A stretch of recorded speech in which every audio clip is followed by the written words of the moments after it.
Hello everyone, myself Gaurav Tomar. So today we are going to discuss chapter number 1, Civics class 8, that is Indian Constitution. In this video we will be discussing about the what is a constitution, the basic definition of constitution कि constitution होता क्या है. Then we'll go forward like why do we need a constitution कि हमें या एक democratic country को constitution की जरूरत क्यों पड़ती है. So चलिए let's start. These are the topics that we are going to discuss. What is constitution and why do we need a constitution? Constitution को समझने से पहले हम इसका एक बैकग्राउंड समझते हैं कि कॉन्स्टिट्यूशन का बेसिक फंडामेंटल को आसान तरीके से हम कैसे समझ सकते हैं. हम सब लोग गेम्स खेलते हैं, like we play cricket, football, badminton, tennis, सारे गेम हम खेलते हैं. तो हम लोगों को पता है कि ये सारे के सारे जो गेम्स हैं वो कुछ रूल्स के अकॉर्डिंग खेले जाते हैं, कुछ नियम, कुछ कायदे, कुछ लॉज. तो क्रिकेट के लिए या गेम्स के लिए हम टर्म यूज करते हैं रूल्स, लॉज उसके लिए हम इस्तेमाल नहीं करेंगे. ठीक है, तो ये जो रूल्स होते हैं किसी भी गेम के, इनके दो मेन काम होते हैं. सबसे पहली बात तो ये कि वो उस पर्टिकुलर गेम को डिफाइन करते हैं कि रूल्स के हेल्प से we can define that game कि वो गेम क्या है. दूसरा, ये रूल्स हमें ये बताते हैं कि this particular game is different from another game. It means these rules actually helps us to distinguish one game from another. जैसे हॉकी के नियम हैं या क्रिकेट के नियम है, फुटबॉल के, हमें बताते हैं कि football is different from hockey and cricket, and the same manner cricket is different from hockey, football and so on. ठीक, तो यहाँ हम क्या चीज समझ रहे हैं, ध्यान दीजिएगा. जब कॉन्स्टिट्यूशन की बेसिक डेफिनेशन को समझने की कोशिश करेंगे तो यही कॉन्सेप्ट हम वहां डिस्कस करेंगे कि जो रूल्स हैं किसी एक गेम के, वो उस गेम को डिफाइन करेंगे और दूसरे गेम से उसको डिस्टिंग्विश करेंगे. ठीक है, अब जैसे कि मान लिया these rules are very fundamental to that game.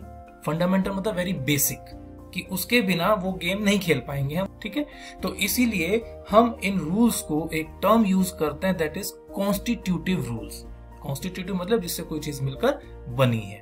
तो अब ये जो एग्जाम्पल है उसको हम सोसाइटी में फिक्स करते हैं कि जैसे हम देखते हैं कि जैसे गेम्स की तरह एक सोसाइटी होती है, उस सोसाइटी की अपने कुछ फंडामेंटल या कुछ कॉन्स्टिट्यूटिव रूल्स होते हैं जिससे बेसिकली हमें, जैसे हमने गेम्स में बात की थी, तो वो जो रूल्स होंगे उस सोसाइटी के, वो क्या करेंगे, एक तो सोसाइटी को डिफाइन करेंगे.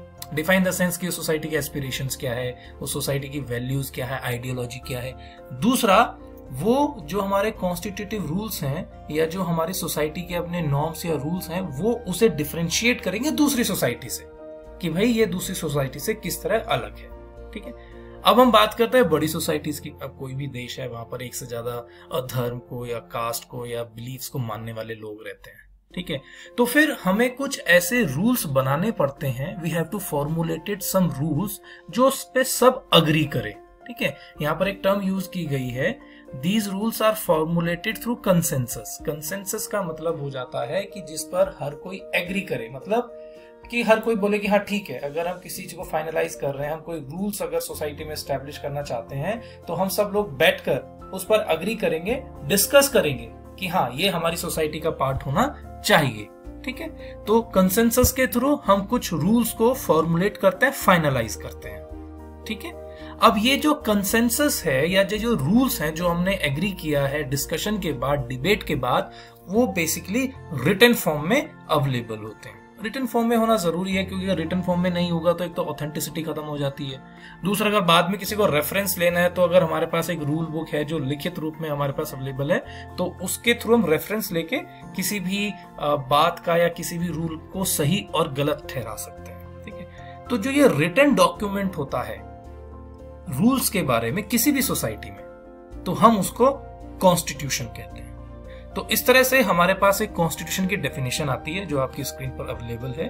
अ constitution is the supreme law of a country in written form. अभी हमने बात की रिटन फॉर्म में अवेलेबल होते हैं. ठीक है, accepted by all the people living together in the country. Accepted by all the people, जो भी हमने बात की, कंसेंसस जो अग्रीमेंट होता है उनका सेम, जिस पर वो सब एग्री कर जाते हैं कि हाँ चलो ओके ये रूल्स जो है हमारी सोसाइटी में होने चाहिए. जो मैंने बताया कि एस्पिरेशंस होती हैं, जो सोसाइटी कुछ अचीव करना चाहती है. ठीक है, तो अभी चलो हम आगे बढ़ते हैं. तो कॉन्स्टिट्यूशन की डेफिनेशन बहुत आसान है कि मतलब इस तरह से कहना है कि सुप्रीम लॉ हो गया कंट्री का, कि सबसे बड़ा जो है कॉन्स्टिट्यूशन है. whatever is written there in the constitution, what laws are there in the constitution, वो सुप्रीम है, उससे बड़ा देश के अंदर कोई नहीं होगा. इसका मतलब क्या हुआ कि कॉन्स्टिट्यूशन एक देश का सबसे बड़ा रिटन डॉक्यूमेंट है, ठीक है। रूल्स हैं इसके अंदर, लॉज हैं। अब जैसे हम सोसाइटी की बात कर रहे हैं तो साथ के साथ इसमें कुछ ऐसे बुक ऑफ लॉ भी हम इसको बोलते हैं, तो साथ के साथ इसके अंदर कुछ ऐसे रूल्स या ऐसे लॉज होते हैं जो ये बताते हैं कि एक देश का पॉलिटिकल सेटअप कैसा होगा, वहां के लोगों के फंडामेंटल राइट्स क्या होंगे, सरकार कैसे बनेगी, सरकार कैसे काम करेगी, प्रधानमंत्री से लेकर एक मतलब सारे जितने भी गवर्नमेंट इंस्टीट्यूशंस हैं या प्राइवेट इंस्टीट्यूशन हैं, क्या रूल्स एंड रेगुलेशन है, किस गाइडलाइंस पर वो काम करेंगे। तो सरकार को बेसिकली गाइडलाइंस देती है, जो बाद में अगर आप डिटेल में पढ़ोगे तो डायरेक्टिव प्रिंसिपल्स भी होते हैं जो बताते हैं कि सरकार कैसे काम करेगी, उनको डायरेक्ट करती है, ठीक है। खैर अभी हमें सिर्फ ये समझने की जरूरत है कि कॉन्स्टिट्यूशन एक कंट्री का सुप्रीम लॉ है जो रिटन फॉर्म में अवेलेबल होता है, सब उसको एक्सेप्ट कर लेते हैं और इसको हम बुक ऑफ लॉ भी कहते हैं, ठीक है। चलिए आगे बढ़ते हैं। Now let's talk about the Indian constitution, कि जो हमारा इंडियन कॉन्स्टिट्यूशन है वो नेचर में कैसे आया। सबसे पहले 1934 में इंडियन नेशनल कांग्रेस ने एक डिमांड की कि भाई कॉन्स्टिट्यूएंट असेंबली बनाई जानी चाहिए। 1934 आपको पता है कि इस वक्त देश आजाद नहीं हुआ था, तो ये डिमांड हमने किससे की, उस टाइम ब्रिटिश गवर्नमेंट जो हमारे पास थी। अब कॉन्स्टिट्यूएंट असेंबली क्या होती है भाई? कॉन्स्टिट्यूएंट असेंबली बेटा वो चीज होती है, मतलब एक वो असेंबली, वो सभा जहां पर बैठकर कॉन्स्टिट्यूशन बनाया जाएगा। हम बात कर रहे हैं ना, अभी हमने पिछले स्लाइड में बात की कंसेंसस होगा, तो ये जहां पर भी रूल्स या लॉज इनका डिस्कशन होगा, डिबेट होगी कि हमें कौन सा रूल या कौन सा लॉ कॉन्स्टिट्यूशन का हिस्सा बनाना चाहिए और कौन सा नहीं बनाना चाहिए, तो सारा डिस्कशन और डिबेट कहां होगा, हमारा कॉन्स्टिट्यूएंट असेंबली में। तो 1934 में पहले डिमांड की गई कि भैया कॉन्स्टिट्यूएंट असेंबली होनी चाहिए हमारे पास, जिसमें हम अपना संविधान बनाएंगे। सेकेंड वर्ल्ड वॉर के दौरान ये डिमांड और ज्यादा बढ़ती चली गई और फाइनली दिसंबर 1946, ध्यान रखिएगा, दिसंबर 1946 में एक कॉन्स्टिट्यूएंट असेंबली जो है वो इंडिया की बना दी जाती है, जिसका मेन काम होता है कॉन्स्टिट्यूशन को ड्राफ्ट करना। बिटवीन दिसंबर 1946 एंड नवंबर 1949, ठीक है, दिसंबर 1946 से लेके नवंबर 1949 के बीच कॉन्स्टिट्यूएंट असेंबली काम करती है और फाइनली नवंबर 1949, अगर पर्टिकुलर डेट पर हम जाते हैं तो दैट इज हाईलाइटेड, 26 नवंबर 1949 को हमारा एक कॉन्स्टिट्यूशन बना दिया जाता है, उसको अडॉप्ट कर लिया जाता है।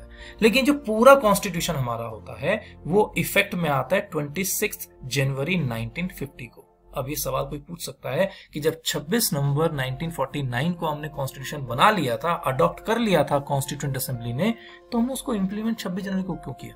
वैसे उसके कुछ प्रोविजंस तो 26 नवंबर 1949 को ही इंप्लीमेंट हो गए थे, लेकिन पूरी तरह से पूरा कॉन्स्टिट्यूशन जो है वो लागू हुआ था 26 जनवरी 1950 को।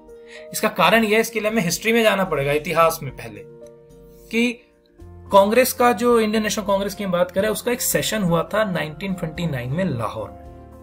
तो 1929 दिसंबर में यह डिसाइड किया गया कि 26 जनवरी 1930 से अब हम 26 जनवरी को अपना इंडिपेंडेंस डे मनाया करेंगे। लेकिन जब धीरे धीरे इंडिया आजाद हुआ 1947 में, तो हमें आजादी मिली भाई 15 अगस्त को। तो हमारा इंडिपेंडेंस डे पहले क्या डिसाइड किया, 26 जनवरी 1929 में डिसाइड किया था कि 26 जनवरी 1930, ठीक। आजाद हुए 15 अगस्त को, तो इंडिपेंडेंस डे हमारा क्या हो गया, चेंज हो गया। अब 26 जनवरी का क्या करें? तो 26 जनवरी की इंपॉर्टेंस लोग ना भूलें कि हमने सबसे पहला इंडिपेंडेंस डे 26 जनवरी 1930 को मनाया था। तो उस इंपॉर्टेंस को लोग ना भूलें, तो कॉन्स्टिट्यूएंट असेंबली ने यह डिसाइड किया कि हम इस डेट को इतिहास में दर्ज कराएंगे या इसकी इंपॉर्टेंस सदा बनी रहे। तो उन्होंने डिसाइड किया कि भाई हम अपना कॉन्स्टिट्यूशन 26 जनवरी को इंप्लीमेंट करेंगे, ठीक है। और इस दिन को सेलिब्रेट करने के लिए, इसकी इंपॉर्टेंस को बढ़ाने के लिए हमने इस दिन को बनाया रिपब्लिक डे। रिपब्लिक डे के रूप में हम इसको, आप सब जानते हो कि we celebrate 26 January as a republic day. Republic day क्यों? क्योंकि संविधान कहता है, कॉन्स्टिट्यूशन कहता है that India is a democratic republic. तो संविधान ने इंडिया को एक रिपब्लिक नेशन बनाया, तो इसने हमारा उस दिन कॉन्स्टिट्यूशन लागू हुआ, तो हमने उसको रिपब्लिक डे की फॉर्म में हम उसको सेलिब्रेट करते हैं या मार्क करते हैं, ठीक है। मुझे उम्मीद है यहां तक आपको समझ में आया होगा। आसान है, धीरे धीरे चलेंगे हम, ज्यादा नहीं है। Now let's talk about need of a constitution, जो हमारा सेकंड टॉपिक हमें डिस्कस करना था, why do we need a constitution, ठीक है। मैं बार बार बता रहा हूं कि जो सोसाइटी में कुछ रूल्स रेगुलेशंस होते हैं वो ये बताती है कि उस सोसाइटी का नेचर क्या है, उस सोसाइटी को डिफाइन करेंगे और उस सोसाइटी के लोग, ठीक है, किस तरह के आइडियल्स या रूल्स की बात करें, आइडियोलॉजी की बात करें, उनकी तरफ एस्पायर है, ठीक है। तो यही इसीलिए हमें जरूरत होती है कॉन्स्टिट्यूशन की, ताकि हमें यह पता चल सके कि एक सोसाइटी का फंडामेंटल नेचर क्या है, ठीक है, और it lays down certain ideas that form the basis of the kind of the society and country that we are citizen like aspire to live in, कि हम कैसी सोसाइटी में रहना चाहते हैं। तो ये हमें एक संविधान बताता है, तो इसलिए we need a constitution। Then जैसे हमने बात की कि भाई एक कंट्री जो है उसमें डिफरेंट कम्युनिटी के लोग रहते हैं, तो उनके जो है बिलीव्स अलग अलग हो सकते हैं, उनकी आइडियोलॉजी अलग अलग हो सकती है, ठीक है, और कुछ आइडियोलॉजी उसमें सेम भी होगी, लेकिन ये जरूरी नहीं है कि उन सभी मुद्दों पर, उन सभी बिलीव्स पर वो लोग एग्री कर जाएं, ठीक है। तो कॉन्स्टिट्यूशन क्या करता है, वो कुछ ऐसे रूल्स और प्रिंसिपल्स को स्टैब्लिश करता है जो हमने बात की कंसेंसस के थ्रू, जिससे हमें ये पता चलता है कि सोसाइटी के सारे लोग वहां पर अग्री करते हैं, जो हम बार बार बात कर रहे हैं कि जो जिस तरह की सोसाइटी वो चाहते हैं, नेचर जो चाहते हैं, तो अग्रीमेंट के थ्रू या कंसेंसस के थ्रू वो लोग फाइनलाइज करते हैं, ठीक है। This includes not only the type of government but also an agreement on certain ideals that they all believe the country should uphold, कि हमारी सोसाइटी में, हमारे देश में जो कुछ बिलीव्स, कुछ आइडियल्स, जैसे अगर मैं कॉन्स्टिट्यूशन की बात करूं तो हमारी कॉन्स्टिट्यूशन में डेमोक्रेसी की बात है, प्रीएम्बल के अंदर सोशलिज्म की बात है, ठीक है, लिबर्टी, फ्रेटर्निटी, इक्वालिटी, ये सारी चीजें हमारी जो सोसाइटी में मतलब कंट्री को अपहोल्ड करना है, तो ये हमारा डिसाइड करेगा कॉन्स्टिट्यूशन। तो ये चीजें तय करने के लिए, डिसाइड करने के लिए वी नीड अ कॉन्स्टिट्यूशन। चलिए आगे बढ़ते हैं। This is the example in your NCERT as well. तो इसमें यह दिखाया गया है कि किस तरह एक मॉनिटर जो है क्लास का, जिसके पास पावर है, वो एक बच्चे को बिना कारण भी कंप्लेंट कर देता है टीचर से, जिसको डांट पड़ जाती है। तो इससे हमें क्या समझ में आ रहा है कि मॉनिटर है, प्रीफेक्ट है क्लास का, तो उसके पास कुछ पावर है, वो अपनी पावर का क्या कर रहा है, यहाँ पर मिसयूज कर रहा है। अब डेमोक्रेसी के अंदर हम लोग क्या करते हैं, गवर्नमेंट को या इलेक्टेड लीडर्स को पावर्स दे देते हैं। कॉन्स्टिट्यूशन ये तय करता है कि किसके पास क्या पावर होंगी, कोई कैसे काम करेगा, कंट्री का पॉलिटिकल सिस्टम कैसा होगा, ठीक है, गाइडलाइंस देती है सरकार को। तो यहां पर इस चीज की पॉसिबिलिटी हमेशा बनी रहती है कि जो हमारे इलेक्टेड लीडर्स हैं वो अपनी पावर्स को मिसयूज कर सकते हैं, जैसे हमने पिछले मॉनिटर, क्लास मॉनिटर वाले एग्जांपल में देखा, ठीक है। तो कॉन्स्टिट्यूशन हमेशा कुछ ऐसे सेफ गार्ड प्रोवाइड करवाता है लोगों को, जिससे सरकार या जो इलेक्टेड लीडर्स हैं वो अपनी पावर का मिसयूज ना कर सके। ये किस फॉर्म में होता है, बेसिकली ये होता है with the help of fundamental rights, कि कॉन्स्टिट्यूशन लोगों को कुछ फंडामेंटल राइट्स देता है, जिससे सरकार जो है अपनी पावर का मिसयूज नहीं कर सकता। बेसिकली सेफगार्ड का काम करता है फंडामेंटल राइट्स, ठीक है। तो फंडामेंटल राइट्स हमें मिल कहां से रहे हैं, कॉन्स्टिट्यूशन से। तो जाहिर सी बात है फंडामेंटल राइट्स के लिए या इलेक्टेड लीडर्स अपनी पावर का मिसयूज ना करें, उस पर या एक तरह से सरकार पर कंट्रोल लगाने के लिए, ठीक है, सरकार पर कंट्रोल लगाने के लिए भी हमें कॉन्स्टिट्यूशन की आवश्यकता होती है। That is why we need a constitution. चलिए अब आगे बढ़ते हैं। इसके अलावा constitution ensure that a dominant group does not use its powers against others. तो कॉन्स्टिट्यूशन जो हमें राइट्स प्रोवाइड करता है या जो रूल्स एंड रेगुलेशन बनाता है, वो ये चीज इंश्योर करता है कि किसी भी सोसाइटी का एक पावरफुल ग्रुप, मतलब मेजॉरिटी ग्रुप हो सकता है या जिस ग्रुप के हाथ में सत्ता होगी, वो दूसरे ग्रुप्स का जो हमारे कहते हैं कि लेस पावरफुल होंगे या संख्या में कम होंगे या माइनॉरिटी होंगे, उनका किसी भी तरह से उन पर डोमिनेशन ना करे, उनका एक्सप्लॉयटेशन ना करे, उनका शोषण ना करे। So we can say that the constitution usually contains rules that ensure that minorities are not excluded from anything that is routinely available to the majority, right? चलिए अब जब हम इस डोमिनेशन की बात करते हैं, जैसे हम अभी बता रहे हैं कि जो भाई माइनॉरिटी का जो है एक्सप्लॉयटेशन या डोमिनेशन जो है मेजॉरिटी ना करे, इस तरह के कुछ नियम, कायदे, कानून जो है वो ये कैसे होता है। जैसे अभी हमने पिछली स्लाइड में फंडामेंटल राइट्स के बारे में पढ़ा, तो क्या है कि इसमें सबको ना बराबरी का हक होता है। जो राइट्स मेजॉरिटी ग्रुप के होते हैं वही माइनॉरिटी ग्रुप के पास भी होते हैं। और डेमोक्रेसी के अंदर जब कॉन्स्टिट्यूशन होता है तो हमेशा इस चीज का प्रावधान करता है और हमेशा इस चीज को ध्यान में रखता है कि जब मेजॉरिटी अगर रूल कर रही है तो ऐसा नहीं है कि वो माइनॉरिटी के इंटरेस्ट और उनकी रिक्वायरमेंट को ध्यान में ना रखे, ठीक है। तो मतलब क्या हुआ कि कॉन्स्टिट्यूशन जो नियम या लॉ जो बनाए गए हैं उसमें माइनॉरिटी को भी उतनी ही इंपॉर्टेंस मिलती है जितनी मेजॉरिटी को। तो इस तरीके से मेजॉरिटी जो है वो किसी भी प्रकार से माइनॉरिटी का एक्सप्लॉयटेशन या उसका डोमिनेशन नहीं कर सकती। ये डोमिनेशन होता है बेसिकली दो तरह का होता है, इंटर कम्युनिटी डोमिनेशन और इंट्रा कम्युनिटी डोमिनेशन, ठीक है। आप सब जानते हैं बहुत आसानी से, इंटर कम्युनिटी डोमिनेशन मतलब एक ही कम्युनिटी के अंदर कुछ पावरफुल लोग, सेम कम्युनिटी के अंदर कुछ पावरफुल लोग दूसरे कम पावरफुल लोगों का या कम एजुकेटेड लोगों का, चाहे वो लेस पावरफुल किसी भी सेंस में हो, सोशियो इकोनॉमिक कंडीशन या सोशल स्टेटस की जो हम बात करते हैं, उनका एक्सप्लॉइटेशन ना करे। इंट्रा कम्युनिटी डोमिनेशन होता है जब एक कम्युनिटी पूरी किसी दूसरी कम्युनिटी का डोमिनेशन करती है या उसका एक्सप्लॉइटेशन करती है। तो ये दोनों डोमिनेशन जो है, ये दोनों तरह के एक्सप्लॉइटेशन जो है, वो कॉन्स्टिट्यूशन होने नहीं देता। तो इसलिए भी हमें कॉन्स्टिट्यूशन की जरूरत होती है। तो बेसिकली हमने ये पॉइंट डिस्कस किए हैं कि हमें कॉन्स्टिट्यूशन की जरूरत क्यों होती है, that why do we need constitution. तो बहुत ही सरल भाषा में अगर मैं बोलूं, अगर कंक्लूड करने की बात करें हम, a constitution is to save us from ourselves.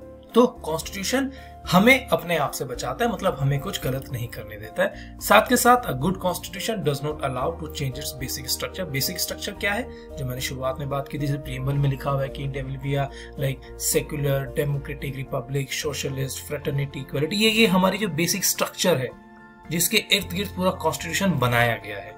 तो कोई एक अच्छा कॉन्स्टिट्यूशन जो होता है वो अपनी बेसिक स्ट्रक्चर में कभी भी चेंज नहीं करने देता।